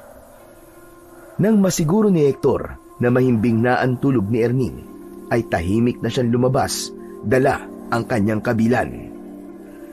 Nagsimula siyang maglakad sa gilid ng daan at bawat bahay ay tinitignan niya upang masiguro niya na wala sa mga yon ang inaatake ng aswang. Mabilis na lumipas ang mga oras pero bigo si Hector na makita kahit ang dulo ng kuko ng mga aswang. Nang pasikat na ang araw ay nagdesisyon na siyang umuwi at umasa siya na sana ay walang naging biktima ang mga aswang sa mga kababaryo niya. Pagdating ni Hector sa harapan ng kanyang bahay ay inalis na niya ang balabal sa kanyang bibig. Hinubad na rin niya ang sombrero at naglakad papunta sa likod. Sa pinto sa likod siya pumasok dahil baka kung sa harap siya dadaan ay may posibilidad na magising pa si Erning. Ngunit nagulat siya nang makita niya si Erning na nasa likod ng bahay habang hawak ang dugo ang damit niya na ibinaon niya roon. Marahang humarap si Erning kay Hector habang may pagtataka sa muka. Erning, bakit mo hawak yan? Hindi ba, Kapitan? Sa'yo ang damit na to? Bakit may nato yung dugo tong damit mo? Paano mo nakita yan dyan, Erning? Nagising po ako kanina kasi sinilip kita sa kwarto mo. Nag-alala ako kasi wala ka ron. Akala ko ay nandito ka sa likod. Tapos pagpunta ko rito, napansin ko na may isang bahagi ng lupa na parang may ibinaon. Hinukay ko at itong nakita ko. Lumipat ang tingin ni Erning sa hawak na kabilan ni Hector. Unti-unti itong lumapit sa kanya. Hindi ba ang sandatang yan ay ipinamana sa'yo ng lolo mo para panlaban sa mga aswang, Kapitan? Kapitan, umamin nga po kayo sa akin. Ikaw ba yung lalaking pumatay dun sa aswang? Mabilis na nag-isip si Hector. Pinag-isipan niya kung dapat na ba niyang sabihin kay Erning ang katotohanan. Napagtanto niya na sa paraan ng pagtingin ni Erning sa kanya ay wala na siyang lusot. Ramdam niyang alam na nito ang totoo at ang kumpirmasyon na lang niya ang kailangan nito. Oo, Erning. Ako nga ang pumatay sa aswang na yon. Ginamit ko ang kabila ng aking lolo para paslangin siya. At ito rin ang gagamitin ko para patayin ang 2 pa niyang kasama. Ginagawa ko to dahil gusto kong bigyan ng hustisya ang pagpatay nila sa mag-ina ko. Napasinghap si Erning. Mas lalong lumaki ang mga mata nito habang nakatingin kay Hector. Huwag mong sabihin na bumalik na sa normal ang pag-iisip mo, Kapitan. Oo, Erning. Tama ang sinabi mong yan. Ano? Pero kailan pa, Kapitan? Doon na inamin ni Hector kay Erning ang lahat. Ipinaalam niya rito na bumalik na ang katinoan niya nung natagpuan siya ng mga tanod na wala siyang malay sa gubat. Maging ang sinabi ng aswang sa kanya na nakita niya sa gubat ay sinabi na rin niya kay Erning. Grabe ka, Kapitan. Pwede ka na maging artista sa galing mong umakting, ah. Kahit ako, palagi mong kasama nagoyo mo. Pero bakit ka nagpanggap? At bakit ayaw mong sabihin sa mga tao na magaling ka na? Una, gusto kong isipin ng mga aswang na hindi ako banta sa kanila dahil sa kalagayan ko ngayon. Pangalawa, kapag nalaman ng mga tao na magaling na ako at kaya ko ng lumaban, ay pupuntirihin ng mga aswang ang mga taong importante sa buhay ko. At isa ka na ron, Erning. Nais na mga aswang na yun na gumanti sa akin dahil isa ang pamilya nila sa pinatay namin noon ng lolo ko. Pero sigurado ko na ang pamilya na yon ay mga aswang na pumapatay ng mga tao. Dahil hindi namin pinapatay ni lolo ang isang aswang kung hindi ito banta sa buhay ng mga tao. Hindi pa rin talaga ako makapaniwala, Kapitan. Mas lalo tuloy kitang naging idol. Maraming salamat, Erning. Pero nakikiusap ako sa'yo na sa ating dalawa na lang itong mga nalaman mo. Alam mo ang pwedeng mangyari kapag may ibang nakaalam at kumalat sa baryo natin na magaling na ako. Promise, Kapitan. Wala akong pagsasabihan ito. Pero, Kapitan, hanggang kailan mo ililihim sa mga tao na magaling ka na? Hanggang buhay pa ang dalawang aswang na pumatay sa mag-iina ko. Kahit paano ay nagpasalamat pa rin si Hector na si Erning ang nakatuklas ng kanyang sikreto. Sigurado siya na mapagkakatiwalaan niya ito. Ngunit hindi pa rin nawala ang kaba sa kanyang dibdib, lalo na't labis nang mailap ang mga aswang at hindi niya na nakakaharap ang mga ito. Alam niya na habang buhay pa ang mga kalaban niya, ay patuloy na madaragdagan ang mga taong magiging biktima ng mga ito. Nagpatuloy pa rin si Hector sa pagpapanggap sa harap ng mga tao sa baryo na wala siya sa kanyang sarili. Madalas ay nakaupo lang siya sa harap ng kanilang bahay at nakatitig sa kawalan habang ang ilang mga tao ay dumaraan at umiiling-iling na lamang. Alam ni Hector na iniisip ng mga ito na wala na talaga ang dating Kapitan Tumba na hinahangaan ng marami. Sa loob-loob naman niya ay mas mainam na maniwala ang lahat na hindi pa siya magaling upang makagalaw siya sa gabi nang walang nakapapansin. Tuwing gabi, lumalabas pa rin siya para sa kanyang misyon na hanapin at patayin ang dalawang aswang. Ngunit hindi na niya kailangang hintayin na makatulog pa si Erning dahil alam na nito ang kanyang sikreto. Minsan pa nga, kapag nagsasanay si Hector sa likod ng bahay sa paggamit ng kabilan, ay pinapanood siya ni Erning. At sa bawat hampas, taga at saksak niya ng kabilan sa hangin, ay lalong lumalalim ang determinasyon niya at ang pangako niyang hindi siya titigil hanggat may aswang pang malayang nakakapaminsala sa kanilang buong baryo. Isang gabi, muling naghanda si Hector para sa paghahanap niya sa mga aswang. Siniguro niya na bagong hasa at matalim ang kabilan. Isunuot na rin niya ang kanyang sombrero at balabal bilang pantakip sa kanyang bibig. Sa paglabas niya sa kanyang kwarto ay naabutan niya si Erning sa sala na nanonood ng telebisyon. Erning, ikaw na muna ang bahala dito sa bahay. Huwag ka nang lumabas dahil delikado. Kapitan, naisip ko lang po na baka pwede pong samahan kita sa pagroronda para dalawa tayong naghahanap dun sa mga aswang. Hindi na kailangan, Erning. Kaya ko na itong mag-isa dahil nasa akin naman tong kabilan. Isa pa, baka may ibang makakita na magkasama tayo. Paniguradong malalaman nila na ako pala ang pumatay dun sa aswang. Eh di, magdidisguise din ako, kagaya po ng ginagawa niyo, Kapitan. Wag na, Erning. Dito ka na lang. Baka kung ano pang mangyari sa'yo kapag sumama ka sa akin. Ewan ko, Kapitan ha, pero parang bigla akong kinabahan eh. Pakiramdam ko ay merong masamang mangyayari ngayon eh. Simula nung sumalakay ang 3 aswang na yun dito sa baryo natin, ay talaga namang may nangyayaring masama na tuwing gabi. Kaya nga, mas lalo kong pinapaigting ang paghahanap sa natitirang 2 aswang para bumalik na ang lahat sa normal at para maipagiganti ko na rin ang mag-iina ko. Sige na, Erning. Kailangan ko nang umalis. Yung mga bilin ko, huwag mong kakalimutan. Kapi, Kapitan. Mag-iingat ka po. Tumango si Kapitan Hector at naglakad na siya papalapit sa pinto.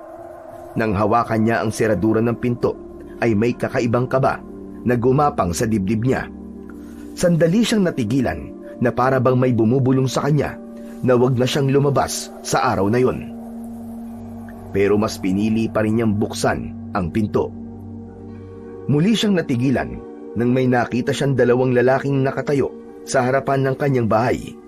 Ang isa ay naninigarilyo at itinapon nito ang sigarilyo nang makita siya. Ngumisi ang lalaki kay Hector. Kumusta ka na, Kapitan Hector? Siguro naman natatandaan mo pa ako. Ikaw yung aswang na nakita ko sa gubat. Ikaw ang isa sa pumatay sa mag-iina ko. Mabuti naman at nagpakita ka na sa akin. Dahil nalaman ko na ikaw ang pumatay sa kapatid ko. Alam mo ba na hindi kami nagpapakita sa'yo dahil sinusundan ka namin. Nung nakaraang gabi, nakita at narinig namin ang lahat ng pag-amin mo sa kasama mo sa bahay. Napakahusay mo talaga, Kapitan Tumba. Dapat ay tinatawag ka na ring Kapitan Mapagpanggap. Ang dami mo pa sinasabi. Tapusin na natin ito ngayong gabi. Pinaikot ni Hector ang kabilan sa kanyang kamay. Lumabas siya ng bahay at inihanda niya ang sarili sa magiging laban niya sa dalawang aswang. Sa pagkakataon na yun, ay inalis na niya ang kanyang sombrero at balabal dahil wala nang dahilan para itago niya kung sino siya. Mabilis na nagbago ang anyo ng dalawang lalaki. Sa isang kisap mata ay naging aswang ang mga ito. Kitang-kita ni Kapitan Hector ang galit sa mga mata ng dalawang aswang na parabang hindi hahayaan ng mga ito na hindi siya mapapaslang sa gabing yon. Sayang at hindi mo nakita ang takot at pagmamakaawa ng mag-iina mo habang unti-unti namin silang pinapatay. Paulit-ulit nilang tinatawag ang pangalan mo. Humihingi sila sa iyo ng tulong pero wala kang nagawa. Tumiim ang bagang ni Hector. Mas lalong naglagablab ang puot sa kanyang dibdib. Biglang lumabas ng bahay si Erning. Nagulat ito nang makita ang dalawang aswang. Diyos ko! Papangit na mga halimaw! Erning, huwag ka lalabas! Ikandado mo lahat ng pinto at bintana! Opo, Kapitan! Nahihintakutan na isinarado ni Erning ang pinto, habang si Hector ay handa ng harapin at pagbayarin ang dalawang aswang. Mas sumigpit ang pagkakahawak niya sa kabilan at naramdaman niya ang pagdaloy ng lakas sa kanyang katawan. Naniniwala siya na hindi siya pababayaan ng kabilan at ng Panginoong Diyos. Alam niya rin na sa laban na yon ay nasa likod niya ang kanyang mag-iina. Kapag napaslang ka na namin, ay isusunod na namin ang mga tao sa baryong minamahal mo, Kapitan Tumba. Nakakapanghinayang dahil hindi mo na masasaksiyan ang pagbagsak ng baryong ito. Sa tingin mo ba ay papayag akong mangyari yon? Biglang sumugod ang isang aswang kay Hector. Walang takot niya itong sinalubong gamit ang kabilan. Nagbanggaan ang kanilang lakas at kumawala ang galit ni Hector sa bawat galaw niya. Nagawa niyang saksakin sa tagiliran ng aswang. Umalingaw-ngaw ang sigaw nito habang bumubulwak ang itim na dugo mula sa sugat nito. Muling sumugod ang aswang kahit sugatan, ngunit sinalubong pa rin ito ni Hector at isang hiwa sa leeg ang natanggap nito mula sa kanya. Bumagsak ang aswang, humihingal ito at buhay pa. Humahagok ito at gumapang palayo. Nakita ni Hector ang mas matinding galit mula sa isa pang aswang. Walang hiya ka, Hector. Uubusin mo ba ang buong pamilya ko? Bakit hindi? Pinatay niyo ang mag-iina ko. Marami na kayong pinatay na mga tao at inosente dito sa baryo namin. Ano sa tingin mo ang gagawin ko? Hahayaan ko na lang kayo? Kung hindi niyo pinatay ng lolo mo ang pamilya ko noon, hindi ito mangyayari. Kaya walang dapat sisihin, kundi ikaw at ang lolo mo. Kung hindi pumapatay ng mga inosenteng taong pamilya nyo, hindi namin sila papatayin. Maraming aswang na namumuhay ng tahimik at piniling wag maging perwisyo sa mga tao. Bakit hindi nyo yung magawa-gawa? Wala kang pakialam sa paraan ng nais namin mabuhay. Papatayin kita, Kapitan Tumba! Papatayin kita! Galit na sumugod ang mas malaki at mas mabagsik na aswang kay Hector. Tumalon nito at nagawa nitong maitulak si Hector. Nabuwal si Kapitan Hector at nabitiwan niya ang sandata niyang kabilan. Mabilis na tumakbo ang aswang papunta sa kanya, pero mas mabilis niyang nakuha ang kanyang kabilan. Pagsunggab sa kanya ng aswang ay itinarak niya sa balikat nito ang kabilan at malakas niya itong sinipa. Tumilapon ang aswang at bumagsak ito malapit sa katawan ng isang aswang na tila wala ng buhay. Sa palagay ni Hector ay naubusan na ng dugo ang aswang na yon dahil sa sugat nito sa leeg. Gumapang ang aswang sa walang buhay na katawan ng isa pang aswang. Itinihaya nito yon at nang malaman nito na patay na yon ay malakas itong sumigaw. Galit na galit itong tumayo. Mabilis din namang tumayo si Kapitan Hector. Hindi na naghintay si Hector. Sumigaw siya at siya na ang unang sumugod sa pagkakataong yon. Sinalubong naman siya ng aswang at nagsagupaan sila na parang mababangis na mga hayop. Mabilis ang mga galaw ng aswang at muntik nang bumaon ang matutulis nitong mga kuko sa lalamunan ni Hector. Yumuko siya, sabay bigay ng malalim na hiwa sa tiyan ng aswang. Umagos ang maitim na dugo, ngunit hindi ito tumigil sa pag-atake. Hanggang sa napasigaw si Hector sa sakit nang makalmot siya ng aswang sa kanyang dibdib. Gumanti naman siya at sinaksak niya sa hita ang aswang, kaya napaluhod ito.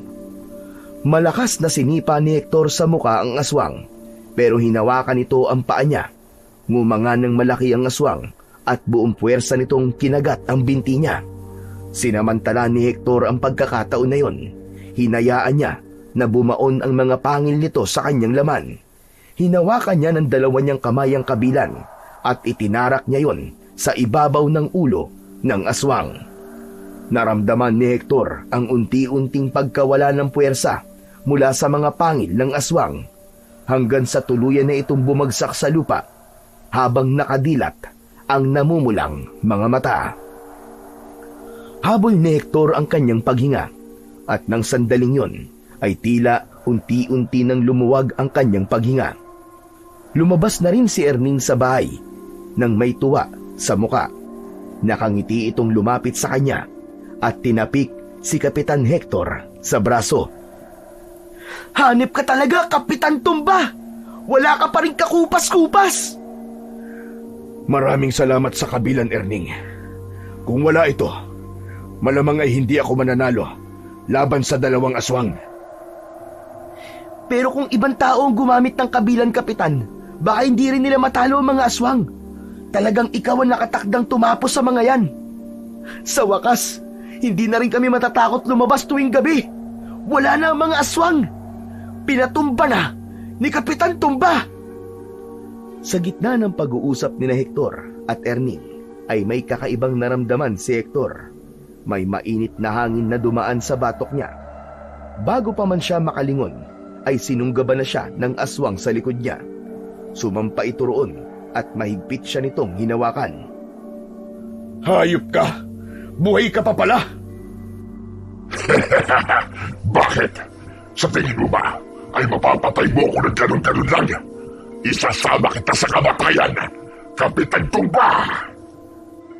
Naramdaman ni Kapitan Hector ang matatalim na pangil na bumaon sa gilid ng kanyang leeg. Napasigaw siya sa sakit habang sinusubukang kumawala. Napaatras si Erning sa gulat, ngunit agad din itong kumilos.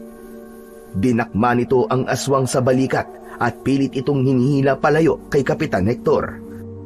Nang maalis ni Erning ang aswang sa likod ni Kapitan Hector, ay mabilis niyang hinarap ang aswang at walang pag-aalinlangang itinarak niya sa tapat mismo ng puso nito ang kanyang sandatang kabilan. Paghugot niya nun ay binitiwan na ni Erning ang aswang at bumagsak ito sa lupa. Kapitan, sigurado ka bang patay na ang hayop na yan? Baka bigla na naman niyang bumangon, ha? Ayos na, Erning. Sigurado kong patay na yan. At kahit ilang beses pa siyang mabuhay, paulit-ulit ko rin siyang papatayin. Sinipa-sipa pa ni Erning ang aswang, ngunit hindi na talaga yon gumalaw. Muling sumilay ang saya sa mukha ni Erning. Nagsisisigaw ito na patay na ang mga aswang. Nagising ang mga tao sa kani-kanilang mga bahay at halos magkakasabay na lumabas sa kanilang mga tahanan. Laking gulat ng mga tao nang makita ang dalawang walang buhay na mga aswang sa harapan ng bahay ni Kapitan Hector. At mas lalong hindi makapaniwala ang mga yon nang malaman na ang pumatay sa dalawang aswang ay ang kapitan na inakala ng mga ito na wala na sa sariling katinuan. Pagsapit ng umaga ay nagtungo si Kapitan Hector sa sementeryo kasama si Erning. May dala siyang bulaklak para sa kanyang mag-iina. Nang nasa tapat na siya ng puntod ni Maricel, ay lumayo muna si Erning upang bigyan siya ng privacy. Ipinatong ni Hector ang mga bulaklak sa lapida at umupo siya sa tabi. Isa-isang hinaplos ni Hector ang lapida ni Maricel, Jojo at Limuel. Kasunod nun ay ang pagdaloy ng luha sa magkabilaan niyang pisngi. Sana ay tahimik na kayong tatlo kung nasan man kayo. Hindi na maibabalik pa ang buhay nyo kahit napatay ko na ang mga aswang na kumuha ng buhay nyo. Pero napagtanto ko na hindi ko lang sila pinatay para mabigyan kayo ng hustisya. Pinatay ko sila upang wala ng tatay, anak o ina na maramdaman ang naramdaman ko nung mawala kayo. Miss na miss ko na kayo. Huwag kayong mag-alala kasi pagpapatuloy ko ang buhay ko. Itutuloy ko ang pagprotekta sa baryo natin habang ako ay may lakas pa at nabubuhay. Hinayaan ni Hector na dumaloy ang kanyang mga luha. Kahit pa sabihin na siya si Kapitan Tumba, ay tao pa rin siya. May emosyon at damdamin pa rin siya. Naniniwala siya na ang pag-iyak at pagluha ay hindi indikasyon na mahina siya, kundi ito ay isang patunay na matapang siyang harapin kung ano ang totoo niyang nararamdaman. Makalipas ang ilang sandali, ay tumayo na si Kapitan Hector. Pinunasan niya ang kanyang luha gamit ang likod ng kanyang kamay. Lumapit na si Erning sa kanya at inakbayan siya. Tahimik silang naglakad pa uwi sa bahay. Pagdating nila sa bahay ay nagulat sila sapagkat maraming tao ang naroon. Lahat ay humingi ng tawad kay Kapitan Hector dahil sa paglayo ng mga ito at panghusga sa kanya nung panahon na lugmok siya sa kalungkutan at wala siya sa sariling katinuan. Isang matamis na ngiti ang pinakawalan ni Kapitan Hector bago siya nagsalita sa harap ng napakaraming tao. Ang totoo niyan mga kasama, wala kayong dapat na ihingi ng tawad sa akin. Hindi ako nagtanim kailanman ng galit sa inyo. Sa totoo lang, naiintindihan ko kung bakit naging ganun kayo sa akin. Sino ba naman ang maniniwala sa isang taong mistulang wala na sa sarili? Pero ngayon, nagbabalik na ako bilang kapitan ninyong lahat at bilang si Kapitan Tumba. At habang may hininga pa ako, ay hindi ako titigil sa pagprotekta sa inyo. Ang baryong ito ang tahanan ko. Dito ako lumaki at dito ako bumuo ng pamilya. Kaya ngayon, ipinapangako ko sa inyong lahat na sisikapin kong hindi na maulit ang trahedyang nangyari dito sa ating baryo. Basta't sama-sama tayong lalaban para sa kabutihan at kapayapaan. Isang masigabong palakpakan ang natanggap ni Kapitan Hector matapos niyang magsalita. Sa kauna-unahang pagkakataon, simula nang mawala ang kanyang mag-iina, ay nagawa niyang muling ngumiti nang hindi pilit. Para sa kanya, nawalan man siya ng mahal sa buhay, ay marami pa ring dahilan para mabuhay siya at hindi niya hahayaan na ang isang malaking dagok sa buhay niya ang magpapabagsak sa kanya.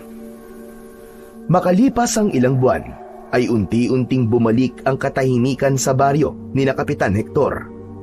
Wala nang naiulat na pag-atake ng mga aswang at muling naging payapa ang gabi ng lahat.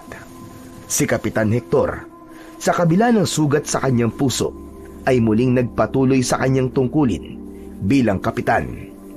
Bagamat masakit, ay tuluyan niya nang natanggap ang pagkawala ng kanyang pamilya. Habang ang kabilan naman ay nanatili sa kanyang pangangalaga, nangako siya sa kanyang sarili na patuloy niyang ipagtatanggol ang baryo nila laban sa kasamaan at habang buhay niyang dadalhin ang pangalan na Kapitan Tumba.